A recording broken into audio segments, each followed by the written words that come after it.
Miss Bithi, Shafin সাহেবের সাথে আপনার সম্পর্কটা ঠিক কেমন ছিল? যেমন সম্পর্ক থাকলে একজন আরেকজনকে ছাড়া অন্য কোনো কিছু ভাবতে পারে না, ঠিক তেমনই সম্পর্ক ছিল। কথাটা কি আদৌ সত্য? মানে? আমাদের কাছে তথ্য আছে আপনি তৃতীয় আরেকজনের সাথে সম্পর্কে জড়িয়ে পড়েছিলেন। কথাটা কি ঠিক? আমি? হ্যাঁ আপনি। আজকাল সবসময় যেটা ঘটছে। দেখুন, আমি কিন্তু আপনাদেরকে আগেই বলেছি আমাদের দুজনের সম্পর্কটা এমনই ছিল যে সম্পর্কে একজন আরেকজনকে ছাড়া অন্য কিছু ভাবতে পারে না, যে সম্পর্কে একজন আরেকজন না থাকলে কোনো কিছুই থাকে না। আমাদের মধ্যে সেই সম্পর্কটাই ছিল। না মানে এমনও তো হতে পারে শাফিন সাহেবের সাথে যে সম্পর্ক সেটা আপনি কুইট করতে পারছিলেন না, সেজন্য আপনি আপনার নতুন প্রেমিকের সাথে যোগ সাজস করে শাফিন সাহেবকে পৃথিবী থেকে সরিয়ে দিয়েছেন। দেখুন, আপনারা আপনাদের ইচ্ছে মতো যা খুশি তা বলে যেতে পারেন না প্লিজ। মানে এমন কিছু তো দূরের কথা, আমি তো দুঃস্বপ্নেও ভাবতে পারি না।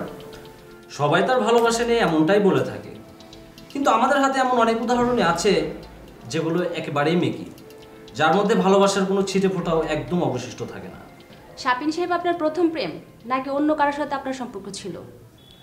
শাফিনী আমার প্রথম প্রেম, শাফিনী আমার শেষ।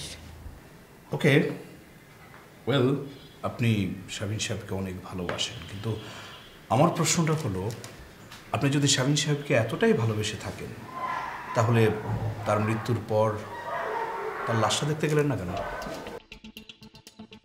যে মানুষটাকে জীবনে আপনি আর কখনো দেখতেই পাবেন না, তার মৃত্যুতে আপনার তো উচিত ছিল সবার আগে সেখানে উপস্থিত হওয়া। ছিল। তাহলে আসলে অনেকদিন যাবত ওই ছেলেগুলোরা আমাকে ডিস্টার্ব করছিল চাঁদা চেয়ে। আমি চাঁদা দিইনি, আর এর প্রতিবাদ করেছিল শাফিন আমার হয়ে, যার জন্য শাফিন খুন হয়েছে।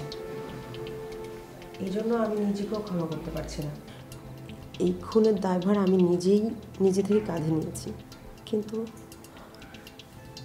আমি খুব ভয় পেয়েছিলাম শাফিনদের বাড়িতে যদি যাই আমি, শাফিনের যেমন মরা মুখটা আমি সহ্য করতে পারবো না, তেমনি তার পরিবার আমার দিকে আঙুল তুলে কথা বলবে আমার জন্য তাদের ছেলে খুন হয়েছে, এইগুলি আমি সহ্য করতে পারবো না।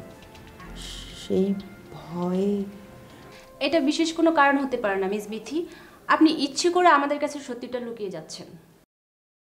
দেখুন মিস বিথি, আমাদের কাছে সত্য লুকিয়ে কোনো লাভ নেই। সত্যটা যত গভীরেই থাক না কেন আমরা সেটাকে বের করে নিয়ে আসবো। আপনি এক কাজ করুন মিস বিথি, আপনি গভীরভাবে চিন্তা করুন কিভাবে আমাদের কাছে সত্যিটা স্বীকার করবেন, সেটাই ভাবা উচিত আপনার। কিছুক্ষণের জন্য আমরা না হয় বিরতি দিই, কি বলেন?